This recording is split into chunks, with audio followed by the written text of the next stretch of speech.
നിങ്ങളിൽ ആരെങ്കിലുമൊക്കെ ചെറിയ കുട്ടിയായിരിക്കെ സെക്ഷൽ അബ്യൂസിന് വിധേയരായിട്ടുള്ളവരുണ്ടോ? നമ്മുടെ സമൂഹത്തിൽ വളരെ കോമൺ ആയിട്ട് കാണപ്പെടുന്ന ഒരു വിഷയത്തെക്കുറിച്ചാണ് ഞാനിന്ന് സംസാരിക്കാൻ പോകുന്നത്. അതായത് childhood sexual abuse.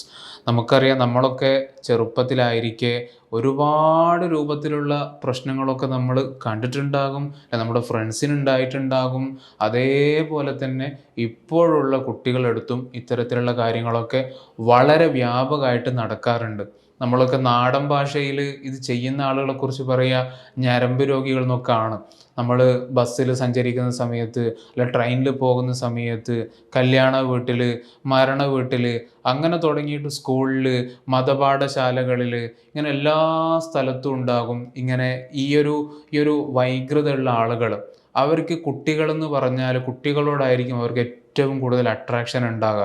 Sexual attraction എല്ലാ നിലക്കും കുട്ടികളോട് മാത്രമായിട്ടായിരിക്കും ഇവർക്ക് ഉണ്ടാകുക.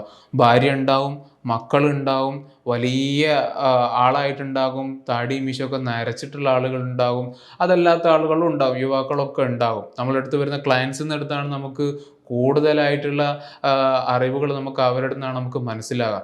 അപ്പോൾ ഇത്തരത്തിൽ ഈ ചൈൽഡ്ഹുഡ് സെക്ഷൽ അബ്യൂസ് വളരെ കോമൺ ആയിട്ട് നമ്മുടെ സമൂഹത്തിൽ നടക്കുന്നതാണ്. ഇതിൻ്റെ വിക്ടിംസ് എന്ന് പറയുന്നത് ചെറിയ മക്കളാണ്. ഈ ചെറിയ മക്കൾ ചെറിയ പ്രായത്തിൽ തന്നെ ഇത്തരം കാര്യങ്ങൾക്ക് വിധേയരാകപ്പെടുന്ന സമയത്ത് അത് അവരുടെ മനസ്സിൽ അവർ കാലാകാലങ്ങളോളം അതിൻ്റെ മുറിവ് ഉണങ്ങാതെ ഇരിക്കും. നമ്മുടെ അടുത്ത് വരുന്ന ഒരുപാട് ക്ലയൻസ് റിപ്പോർട്ട് ചെയ്തിട്ടുള്ള വിഷയമാണ്, സാറേ എൻ്റെ ഞാൻ കുട്ടിയായിരിക്കും ഇങ്ങനെ ഉണ്ടായിരുന്നു, ഞാൻ കല്യാണ വീട്ടിൽ പോയ സമയത്ത്, അല്ലെങ്കിൽ വീട്ടുകാരൊക്കെ വേറെ വീട്ടിൽ താമസിക്കാൻ പോയ സമയത്ത്, അല്ലെങ്കിൽ അതേപോലെ ഈ അയൽവാസി, എല്ലാ നിലക്കും വീട്ടുകാർക്ക് വിശ്വാസമുള്ള ആളുകളായിരിക്കും. ഒന്നുകിൽ കുടുംബക്കാരായിരിക്കും, അല്ല അയൽവാസികളായിരിക്കും, അധ്യാപകരായിരിക്കും. ഇതിലൊക്കെ ഇക്കൂട്ടത്തിലൊക്കെ എല്ലാ ആളുകളും മോശക്കാരാണ് നമ്മൾ കരുതാൻ പാടില്ല. അതായത് എല്ലാ അധ്യാപകന്മാരും ഇങ്ങനെയാണ്, എല്ലാ കുടുംബക്കാരും ഇങ്ങനെയാണ് എന്നൊന്നും ഒരു നിലക്കും നമുക്ക് ജനറലൈസേഷൻ പാടില്ല. പക്ഷേ ഇത്തരത്തിലൊക്കെ ഈ രൂപത്തിലുള്ള ലൈംഗിക വൈകൃതമുള്ള ആളുകളുണ്ട്. അവരെ നമ്മൾ എപ്പോഴും കരുതിയിരിക്കണം. ഇത് കാണുന്ന രക്ഷിതാക്കളാണ് നിങ്ങളെങ്കിൽ നിങ്ങളുടെ കുട്ടികളോട് നിങ്ങൾ പറഞ്ഞു കൊടുക്കണം. എങ്ങനെയാണോ അത് കൺവേ ചെയ്യാൻ പറ്റുക ആ രൂപത്തിൽ നിങ്ങൾ മനസ്സിലാക്കി കൊടുക്കണം. ഇതിലൊക്കെ ഏറ്റവും പ്രധാനപ്പെട്ട ഒരു കാര്യം എന്ന് പറയുന്നത്, കുട്ടിക്ക് ഈ രക്ഷിതാക്കളോട് എന്തും തുറന്ന് പറയാൻ പറ്റുന്ന ഒരു അന്തരീക്ഷമായിരിക്കണം വീട്ടിൽ ഉണ്ടായിരിക്കേണ്ടത്. അല്ലാതെ കുട്ടി ഒന്ന് പറഞ്ഞാൽ രണ്ടെണ്ണം നമ്മൾ തിരിച്ചു പറയുന്ന, എപ്പോഴും പ്രശ്നമുള്ള, എപ്പോഴും വഴക്കും വക്കാളുള്ള വീടാണെങ്കിൽ കുട്ടിക്ക് ഒരിക്കലും ഇത്തരം കാര്യങ്ങൾ പറയാനാവില്ല. കാരണം കുട്ടി കരുതുക തൻ്റെ ഭാഗത്ത് വന്ന വലിയൊരു തെറ്റാണ്, തനിക്ക് സംഭവിച്ച വലിയൊരു മിസ്റ്റേക്ക് ആയിട്ടാണ് കുട്ടി അതിന് കാണുക. ഇപ്പോൾ ചിലപ്പോൾ സ്കൂളിൽ പോകുന്ന സമയത്ത് ബസ്സിൽ വെച്ചായിരിക്കാം ജസ്റ്റ് ഒന്ന് കയറി പിടിച്ചിട്ടേ ഉണ്ടാവും. ഇത് ആൺകുട്ടികൾക്കും സമാണ്, പെൺകുട്ടികൾക്കും ഉണ്ട്. ആൺകുട്ടികൾക്കാണ് കുറച്ചുകൂടി എന്നാണ് മുമ്പ് വന്നിട്ടുള്ള പഠനങ്ങളൊക്കെ പറഞ്ഞിട്ടുണ്ടായിരുന്നത്.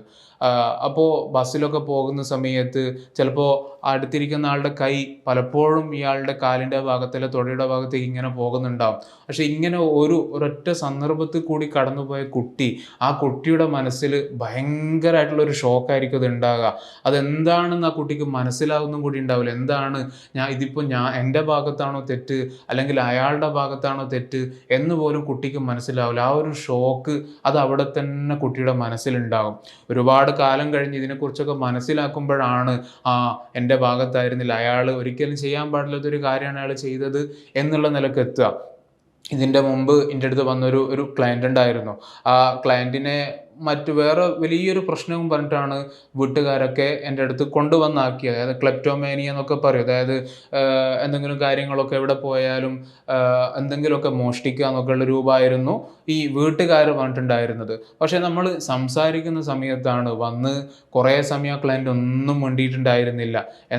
എന്തെങ്കിലും പ്രശ്നമുണ്ടോ എന്നുള്ള നിലക്ക് നമ്മൾ ചോദിക്കുന്ന സമയത്ത് അവന് ഒന്നും പറയാതെ ഭയങ്കരമായിട്ട് സൈലൻ്റായി കുറേ നേരം കരഞ്ഞു. അതിനുശേഷമാണ് അവൻ പറയുന്നത്, സാറേ ഇന്നേ വരെ എൻ്റെ ജീവിതത്തിൽ എന്താ മോനെ നിൻ്റെ പ്രശ്നം എന്ന് ചോദിക്കാൻ ഒരാളും എൻ്റെ കൂട്ടത്തിൽ ഉണ്ടായിരുന്നില്ല. വീട്ടിലെപ്പോഴും പ്രശ്നമാണ്. എന്നെ പഠിപ്പിച്ച അധ്യാപകന്മാരാണെങ്കിൽ അതങ്ങനെ. അപ്പോൾ നിരന്തരമായിട്ട് പഠിക്കുന്ന സമയത്ത് ഹോസ്റ്റലിലായിരുന്നു കുറേ കാലം പഠിച്ചത്. അപ്പോൾ അവിടെയൊക്കെ വെച്ചിട്ട് നിരന്തരം സീനിയേഴ്സ്, അതേപോലെ ചില അധ്യാപകന്മാരടക്കം തന്നെ ഇവനെ സെക്ഷുവലി അബ്യൂസ് ചെയ്തിട്ടുണ്ടായിരുന്നു. അപ്പോൾ അതിൽ നിന്നുള്ള ആ ഒരു ഷോക്ക് കാരണം ഇപ്പോഴും ഇപ്പോൾ വയസ്സ് ഏകദേശം ഒരു 10-30 അടുത്തായി. ഇപ്പോഴും രാത്രി ഉറങ്ങാൻ കിടക്കുന്ന സമയത്ത് ഭയങ്കര പ്രയാസമാണ്. ഈ അന്ന് നടന്നിട്ടുള്ള കാര്യങ്ങളൊക്കെ വീണ്ടും വീണ്ടും എന്താണ് മനസ്സിലിങ്ങനെ റീപ്ലേ ചെയ്തുകൊണ്ടേയിരിക്കുകയാണ്. രാത്രി ഉറങ്ങാൻ കിടക്കുന്ന സമയത്ത് കറക്റ്റായിട്ട് ഈ മെമ്മറീസ് ഒക്കെ വരികയാണ്. ഉറക്കത്തു നിന്ന് പെട്ടെന്ന് ഞെട്ടി എഴുന്നേൽക്കുകയാണ്. ഒരു നിലക്കും ഉറക്കം പിന്നെ കിട്ടൂല. അപ്പോൾ ഇതൊക്കെ ഈ ചെറുപ്പത്തിൽ ചെറിയ പ്രായത്തിൽ മക്കൾക്ക് ഉണ്ടാകുന്ന സമയത്ത്, ഈ രൂപത്തിലുള്ള അനുഭവങ്ങൾ ഉണ്ടാകുന്ന സമയത്ത് അത് മായാതെ അവിടെ കിടക്കും. എന്നാൽ ഈ കാര്യം എന്ന് പറഞ്ഞാൽ വളരെ കോമൺ ആയിട്ട് നമ്മുടെ അടുത്ത് വരുന്ന ഒട്ടുമുക്കാൽ ക്ലയൻസിനും പറയാനുണ്ടാകും എന്തെങ്കിലും ഒരു രൂപത്തിലുള്ള ചൈൽഡ്ഹുഡ് സെക്ഷൽ അബ്യൂസ് നമ്മുടെ സമൂഹത്തിൽ വളരെ കോമൺ ആയിട്ടുള്ള വിഷയമാണ്.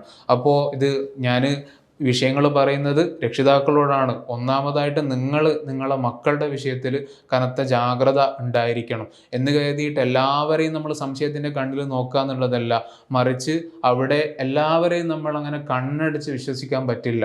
അപ്പോൾ കുട്ടിക്ക് ഇങ്ങനത്തെ ഒരു വിഷയം ഉണ്ടെങ്കിൽ ആ കുട്ടിക്ക് അത് തുറന്ന് പറയാൻ പറ്റണം.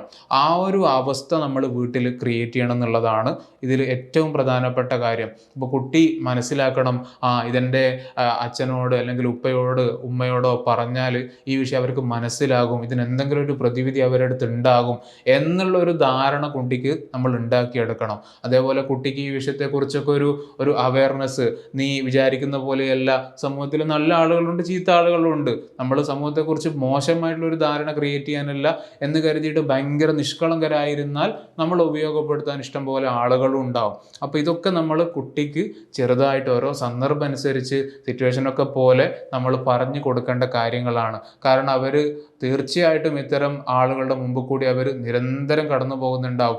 ബസ്സിൽ, ട്രെയിനിൽ, സ്കൂളിൽ, മതപാഠശാലകളിൽ, കല്യാണ വീട്ടിൽ, ഞാൻ നേരത്തെ പറഞ്ഞ എല്ലാ സ്ഥലത്തും ഇത്തരം ആളുകളുണ്ടാവും. കുറച്ചു മുമ്പ് ഭയങ്കരമായിട്ട് ഈ ഹോമോസെക്ഷുവാലിറ്റി, അതേപോലെ കുട്ടികളോട് ഭയങ്കര അട്രാക്ഷൻ ഒക്കെ ഉള്ള ഒരാളാണ്. അയാൾക്ക് ഇപ്പോൾ കല്യാണം ആലോചിച്ചുകൊണ്ടിരിക്കുന്നുണ്ട്. ഒരു നിലക്കും കല്യാണത്തിനോട് യാതൊരു താല്പര്യമില്ല. അപ്പോൾ അതായത് ഇത് നിരന്തരം ചെയ്യുന്ന ഒരാളാണ്. അപ്പോൾ അയാൾ എൻ്റെ അടുത്ത് കൗൺസിലിങ്ങിന് വന്നിട്ടുണ്ടായിരുന്നു. ഇതെങ്ങനെയെങ്കിലുമൊക്കെ മാറണം എന്ന് പറഞ്ഞിട്ടാണ് വന്നത്. അപ്പോൾ അയാളോട് സംസാരിക്കുമ്പോഴാണ് അയാൾ പൊതുവെ എങ്ങനെയാണ് കുട്ടികളെ അപ്രോച്ച് ചെയ്യുക എന്നുള്ള ആ വിഷയമൊക്കെ പറയുന്നത്. അയാൾ പറഞ്ഞൊരു വിഷയം എന്ന് പറഞ്ഞാൽ ബസ്സിലൊക്കെ പോകുന്ന സമയത്ത് ആദ്യം ഒന്ന് തട്ടി നോക്കും, ചെറുതായിട്ടൊന്ന് തുടയുടെ ഭാഗത്തൊന്ന് തട്ടി നോക്കും. അപ്പോൾ ചില ആളുകൾക്ക് ഭയങ്കര പേടിയായിരിക്കും, കുട്ടികളായിരിക്കുമല്ലോ, അപ്പോൾ എന്ത് പറയണം എങ്ങനെ പ്രതികരിക്കണം എന്ന് അറിയില്ല. അവരാ ഒരു ഷോക്കിൽ ഭയങ്കരമായിട്ട് ഇങ്ങനെ ഷോക്ക് അടിച്ച പോലെ ഇരിക്കുകയായിരിക്കും മിക്ക കുട്ടികളുടെ ഒരു അവസ്ഥ ഉണ്ടാകുക. അപ്പോൾ ഇവനൊന്നും പ്രതികരിക്കാത്ത കുട്ടിയാണ്, പറയാൻ ഭയങ്കര പേടിയുള്ള ആളാണെന്ന് ഇയാൾക്ക് മനസ്സിലാകും. 1-2 ടച്ചിങ്സ് കൂടി ഇയാൾക്ക് മനസ്സിലാകും. അത് മനസ്സിലായാൽ പിന്നെ ഇയാൾ കംപ്ലീറ്റ് ആയിട്ട് അവൻ ഉപയോഗപ്പെടുത്തുന്നുള്ള നിലക്കാണ് ഇയാൾ പോവുക. അപ്പോൾ ഇത്തരം ആളുകളൊക്കെ നമ്മുടെ സമൂഹത്തിലുണ്ട്. ഇതൊരു യുവാവായിരുന്നു, എന്നാൽ പ്രായമുള്ള ആൾക്കാരിലും ഇഷ്ടംപോലെ ആളുകളുണ്ട്. കാരണം ഇത് ആണുങ്ങളെ സംബന്ധിച്ചിടത്തോളം അവർ മരിക്കുന്നത് വരെ ഈ ഒരു സെക്ഷൽ തോട്ട്സ് അവരുടെ മനസ്സിലുണ്ടാകും. അപ്പോൾ ഈ സെക്ഷൽ തോട്ട്സ് സാറ്റിസ്ഫൈ ചെയ്യാൻ പറ്റുന്ന ഒരു മെത്തേഡും അവർക്ക് ഇല്ലാതിരിക്കുമ്പോഴാണ് അവർ ഈ രൂപത്തിൽ കുട്ടികളിലേക്ക് അവരുടെ ഈ ഒരു സെക്ഷൽ അട്രാക്ഷൻ പോകുന്നത്. കാരണം കുട്ടികളാകുന്ന സമയത്ത് ഒരു നിലക്ക് അവർ പ്രതികരിക്കാൻ സാധ്യത കുറവാണ്. അവർ പറഞ്ഞതുപോലെ രക്ഷിതാക്കളോടൊക്കെ പറഞ്ഞ് പ്രശ്നങ്ങളൊക്കെ ഉണ്ടാക്കുന്ന വളരെ കുറഞ്ഞ കേസുകളൊക്കെ ഉണ്ടാവും. അവരേതായാലും ഇപ്പോൾ പോലീസ് സ്റ്റേഷനിൽ പോയിട്ട് റിപ്പോർട്ട് ചെയ്യുക, അങ്ങനെയുള്ള കാര്യങ്ങളൊക്കെ വളരെ കുറവാണ്. അതായത് റിസ്ക് വളരെ കുറവാണല്ലോ എന്ന് കണ്ടിട്ടാണ് പലപ്പോഴും ഇത്തരത്തിലുള്ള അപകടങ്ങൾ അവർ ഉണ്ടാക്കുക. പക്ഷെ അത് കുട്ടിയുടെ മനസ്സിലുണ്ടാക്കുന്ന മുറിവിനെ കുറിച്ച് ഒരു നിലക്ക് അവർ ചിന്തിക്കുന്നുണ്ടാവില്ല. അപ്പം ഞാൻ ഇന്നത്തെ വീഡിയോയിൽ നമ്മൾ ഈ വിഷയം പറയുന്നത് വളരെ കോമൺ ആയിട്ട് നടക്കുന്ന ഒരു കാര്യമാണ് നമ്മുടെ സമൂഹത്തിൽ. അപ്പം അതിനെക്കുറിച്ച് നമ്മൾ അവെയർ ആയിരിക്കുക. നമ്മൾ ഉപയോഗപ്പെടുത്തുന്ന ഇഷ്ടം പോലെ ആളുകൾ ഈ സമൂഹത്തിലുണ്ട്. അപ്പോൾ അവരെക്കുറിച്ചൊക്കെ നമ്മൾ കരുതിയിരിക്കുക. അങ്ങനെ ഒരു സിറ്റുവേഷൻ വന്നാൽ നമ്മൾ എന്ത് ചെയ്യണം, അതിനെക്കുറിച്ചൊക്കെ നമ്മൾ അറിഞ്ഞിരിക്കണം എന്നൊരൊറ്റ ഉദ്ദേശത്തിലാണ് ഈ ഒരു വീഡിയോ ഞാനിന്ന് ചെയ്യുന്നത്. അപ്പോൾ നമ്മൾ ബസ്സിൽ പോകുന്ന സമയത്ത് ഇത്തരം എന്തെങ്കിലും ഒരു അനുഭവം ഉണ്ടായാൽ അപ്പോൾ അവിടെ നമ്മൾ അയാളെ സ്റ്റോപ്പ് ചെയ്യണം. അയാൾ ചെയ്യുന്ന നോക്കിയിട്ട് അയാളോട് പറയാം, എന്താണ് നിങ്ങളെ കൈ ഇപ്പോൾ എവിടെയാണുള്ളത്, കൈയെടുക്ക്. ആ ഒരു വാക്ക് നമ്മൾ ആ ഒരു സിറ്റുവേഷനിൽ ഒന്ന് നമ്മൾ പറയാനുള്ള ഒരു ധൈര്യം നമ്മൾ കാണിച്ചാൽ ആ നേരം അയാൾ അവിടെ സ്റ്റോപ്പ് ചെയ്യും. അതല്ല നമ്മൾ പറയാതെ ഇയാളോട് ഇപ്പം എങ്ങനെയാണ് പറയുക, പറഞ്ഞാൽ ഇയാൾ എങ്ങനെയാണ് അത് എടുക്കുക വിചാരിക്കുക എന്നൊക്കെ കരുതിയിട്ട് നമ്മൾ പറയാതിരുന്നാൽ അത് അവർക്കുള്ള മൗനാനുവാദമാണ്. അവരതുമായിട്ട് മുന്നോട്ട് പോകും. നമ്മളെ മാക്സിമം അവർ ഉപയോഗപ്പെടുത്തും. അപ്പോൾ ചെറിയ മക്കളോട് ഈ വിഷയങ്ങൾ അവർക്ക് എങ്ങനെയാണോ നിങ്ങൾക്ക് കൺവേ ചെയ്യാൻ പറ്റുക ആ രൂപത്തിൽ നിങ്ങൾ പറഞ്ഞ് മനസ്സിലാക്കണം. കാരണം നമ്മുടെ മക്കളാണ്, അവർക്ക് എന്തെങ്കിലും പറ്റിയാൽ അവർക്ക് വേറെ ആരും പറയാനൊന്നും ഉണ്ടാവില്ല. അപ്പോൾ ഈ വിഷയങ്ങളൊക്കെ അവർക്ക് തിരിച്ചിങ്ങോട്ട് ഉമ്മ എനിക്കിങ്ങനെ ഉണ്ടായിരുന്നു എന്ന് പറയുന്ന സമയത്ത് അത് ഉൾക്കൊള്ളാനുള്ളൊരു മനസ്സ് നമുക്കും വേണം. അതേപോലെ പറയാൻ പറ്റുന്ന ഒരു സിറ്റുവേഷൻ നമ്മൾ വീട്ടിൽ നമ്മൾ ഉണ്ടാക്കിയെടുക്കണം. അപ്പോൾ ഈ വിഷയം എല്ലാവരും ഒരു ഗൗരവത്തിലെടുത്ത് ഇത് നമ്മൾ ഉൾക്കൊള്ളേണ്ട ഒരു വിഷയമാണ്. ഇത്രയും പറഞ്ഞുകൊണ്ട് നമ്മളെ ഇന്നത്തെ വീഡിയോ ഇവിടെ അവസാനിപ്പിക്കുകയാണ്. ഏതായാലും നല്ലൊരു ടോപ്പിക്കുമായിട്ട് നമുക്ക് വീണ്ടും കാണാം.